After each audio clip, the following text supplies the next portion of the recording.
Ma'am ये देखिए। Yes sir, washing machines. इन्हें दिखाइए, कपड़े वपड़े धोना तो इनका डिपार्टमेंट है। Okay, yes ma'am. Do you have a unisex washing machine? Unisex. Aadya, हर मशीन लेडीज और जेंट्स दोनों के कपड़े धो सकती है। हाँ, पर मुझे ऐसी मशीन चाहिए जिसे चलाना सिर्फ लेडीज का डिपार्टमेंट ना हो।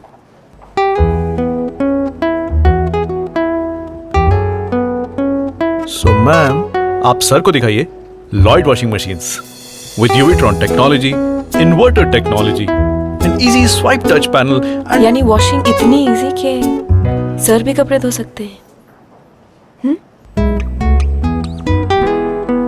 You swipe and it starts. You swipe and it stops. Lloyd, खुशियों की गारंटी।